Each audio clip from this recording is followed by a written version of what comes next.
Morning to all. आज class 7 का history first chapter हम ले रहे हैं। भैया बहन आप लोग 6 से 7th में आए हैं और सिलेबस धीरे धीरे क्लास ऊपर जा रहा है, तो सिलेबस भी आपका उसका भी स्तर लेवल भी ऊपर हो रहा है। आपको मेहनत करने की आवश्यकता है। आशा है कि आप किसी न किसी माध्यम से अपने बुक अवेलेबल कर लिए होंगे और स्वाध्याय में जुट गए होंगे। सोशल स्टडीज़ का सिलेबस ऐसे भी थोड़ा वास्ट रहता है, बड़ा रहता है, और इसमें बच्चे को, स्टूडेंट्स को, भैया बहन को खुद से स्टडी करना पड़ता है। टीचर का मार्गदर्शन तो मिलेगा ही, आचार्य जी का मार्गदर्शन तो आपको मिलेगा ही, लेकिन यह फर्स्ट मार्गदर्शन है, इंस्ट्रक्शन है। आप घर पर अवश्य पढ़ाई करेंगे, स्वाध्याय करेंगे। एक बार कोई भी सब्जेक्ट है उसको पहले से भी हम बताते रहे हैं कि उसको एक बार थोरो स्टडी करना चाहिए। अगर एक बार उसको आप थोरो स्टडी कर लेते हैं और 20% भी समझ जाते हैं तो फिर जब क्लास में वही चीज़ आपके आचार्य जी बताएंगे तो निश्चित रूप से आप वहाँ पर फर्स्ट टाइम में ही 50-60% तक उसको समझ जाएंगे, बिकॉज आप पहले से उसको एक बार पढ़ चुके होंगे। तो आप अवश्य स्वाध्याय करेंगे, जहाँ तक आपकी समझ में आए उसको समझेंगे, और जहाँ डिफ़िकल्ट वर्ड्स इत्यादि जो भी हो उसको अंडरलाइन करेंगे और कॉपी बनाकर नोट्स भी बनाने का प्रयास करेंगे। तो पहला चैप्टर आपका हिस्ट्री का है, चैप्टर है वेयर, व्हेन एंड हाउ, ये चैप्टर है। और इस चैप्टर में मेनली इसका जो टॉपिक है, फर्स्ट टॉपिक है कि terms use to describe Indian subcontinent. Indian subcontinent मैंने क्या होता है? उप महाद्वीप। तो ये जो भारतीय उप महाद्वीप है, अभी का जो आप भारत को देखते हैं, अभी का भारत का जो मैप आप देखते हैं, वह भारत पूर्व का भारत नहीं है। पहले का भारत इंडियन सब कॉन्टिनेंट, उसका विशाल एरिया था, बहुत बड़ा भूभाग था। उसी के बारे में जो विभिन्न टर्म्स का यूज हुआ है, विभिन्न लोगों ने जो भारत को नाम दिया, किसी ने भारतवर्ष कहा, किसी ने आर्यावर्त कहा, किसी ने इंडस कहा, किसी ने हिंद कहा, तो उसी के बारे में इस चैप्टर में चर्चा की गई है। और इस चैप्टर को अगर आप माइन्यूटली खुद से भी पढ़ेंगे तो बढ़िया से इसको अवश्य समझ जाएंगे, ऐसी आशा है। इसमें इंडियन सब कॉन्टिनेंट जो है, यह एक बहुत बड़ा लार्ज रीजन है, इसका बहुत बड़ा भूभाग है,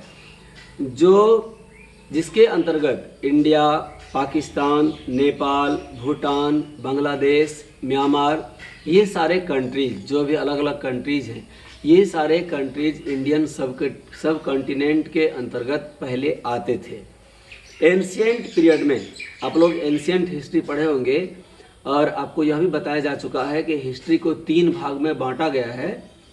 एक एंशिएंट है पहला, दूसरा मेडिएवल है, मध्यकालीन, मध्ययुगीन, और तीसरा है मॉडर्न हिस्ट्री। क्रमशः आप सभी के बारे में पढ़ेंगे।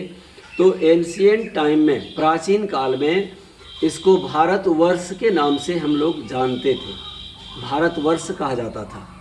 ये जो इंडियन सब कॉन्टिनेंट है, जिसके बारे में भी हम लोग चर्चा किए, इंडिया, पाकिस्तान, भूटान, म्यांमार, बांग्लादेश, नेपाल, ये सभी भारतीय उप महाद्वीप के नाम से जाना जाता था।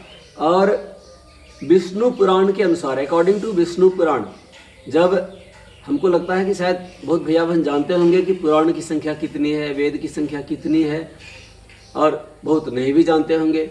ऐसे हमारे जो हिंदू धर्म में है, खास करके, यहाँ धर्म की बात नहीं हो रही है, हिंदू मुस्लिम की बात नहीं हो रही है, लेकिन एक बात समझने योग्य है कि अगर आप किसी मुस्लिम भाई बहनों से, मुस्लिम भैया बहनों से, मुस्लिम स्टूडेंट से पूछेंगे कि आपका मूल धर्म ग्रंथ क्या है, तो अगर उसको पूछेंगे, हम मान लीजिए कि हम कहीं पर हिंदू समुदाय में गए, या हमारे क्लास में भी बहुत सारे हिंदू के बच्चे हैं, स्टूडेंट्स हैं, उसको पूछेंगे, भैया बहनों से पूछेंगे कि आपका मूल धर्म ग्रंथ क्या है, तो आप सभी में से कोई रामायण बताएंगे, कोई महाभारत बताएंगे, कोई गीता बताएंगे। किसी को अपनी संस्कृति के बारे में पता नहीं कि हमारी संस्कृति की शुरुआत कहाँ से हुई है। लेकिन इस क्लास में, कक्षा में बहुत सारे मुस्लिम भैया बहन भी हैं। अगर उसको आप पूछेंगे तो निश्चित रूप से वो तुरंत आपको कहेंगे कि हमारा मूल धर्म ग्रंथ कुरान है। अगर आप कोई जो ईसाई मिशनरी के लोग हैं उसके लोगों को पूछेंगे कि आपका मूल धर्म ग्रंथ क्या है, तो वो तुरंत आपको बताएगा बाइबिल।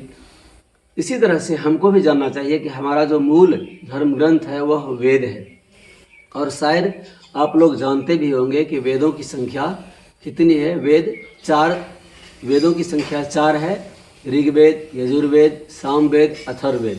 और पुराणों की संख्या 18 है, 18 पुराण, 4 वेद और 108 उपनिषद, ये संख्या है। इसी में से अगर हम विष्णु पुराण को लेते हैं, अकॉर्डिंग टू विष्णु पुराण के हिसाब से the country lying to the north of the ocean of the south of Himalayas is called Bharatvarsh because there lived the king Bharat. तो यह जो हमारा भारतवर्ष कहलाने का ये जो इंडियन सब कंटिनेंट है, इसमें अगर हम दक्षिण में, भारत के दक्षिण में हिंद महासागर है, हिंद महासागर के उत्तर और हिमालय से दक्षिण का जो भूभाग है उसको भारतवर्ष कहा गया, क्योंकि हम सभी यह जानते हैं कि यहाँ राजा भरत का शासन था और भरत के नाम पर भारत नाम पड़ा और उसका भारतवर्ष नाम था। तो ये विभिन्न नाम इस तरह से, ये सब कॉन्टिनेंट का विभिन्न तरह से इसको डिस्क्राइब किया गया इंडियन सब कॉन्टिनेंट को। इसके बाद ग्रीक्स लोग थे, उन्होंने रेफर्ड किया इंडिया को एज इंडस, उन्होंने इंडस के रूप में इंडिया को रेफर्ड किया। और फिर अगर हम 13th सेंचुरी में जाते हैं तो मिनहाज ए सिराज इन अ Chronicle mentioned the conquest of Hindustan by Muhammad Ghazni. He used the word Hindus कहते हैं Hindustan, he used the word Hindustan mean the area of Punjab, Haryana, Delhi and parts of modern UP and Bihar। ये मोहम्मद गजनी के द्वारा use हुआ था। और जो first Mughal emperor थे, पहले भारतीय मुगल सम्राट थे जो बाबर, 1526 से लेकर के पहला जो मुगल एम्पेरर थे बाबर थे, उन्होंने सबसे पहले हिंदुस्तान टर्म का यूज किया था। उन्होंने to mean whole of the Indian subcontinent, पूरे भारतीय उपमहाद्वीप को प्रथम मुगल सम्राट बाबर सबसे पहले इसका उन्होंने संबोधन किया था, हिंदुस्तान शब्द का संबोधन किया था। फिर आगे अगर हम देखते हैं आर्टिकल 1 के हिसाब से, article 1 of the Indian constitution named the territories of the states the union territory as India is Bharat.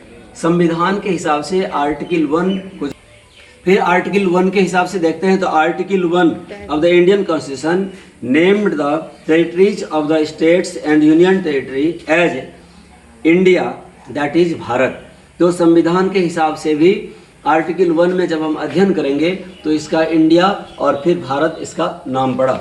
भैया बहन, आज हम टॉपिक को यहीं तक रखेंगे और आगे अगला टॉपिक हमारा होगा मेडिएवल पीरियड। मेडिएवल पीरियड में आपको 700 AD से 1750 AD 1000 ईयर्स का जो पीरियड है उसको मेडिएवल पीरियड कहा गया है, जिसको 2 भाग में बांटा गया है, एक अर्ली और दूसरा लेटर।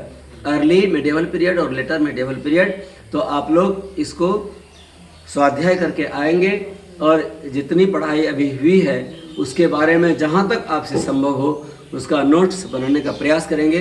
फिर मिलते हैं नेक्स्ट क्लास में। सभी भैया बहनों को धन्यवाद, आशीर्वाद।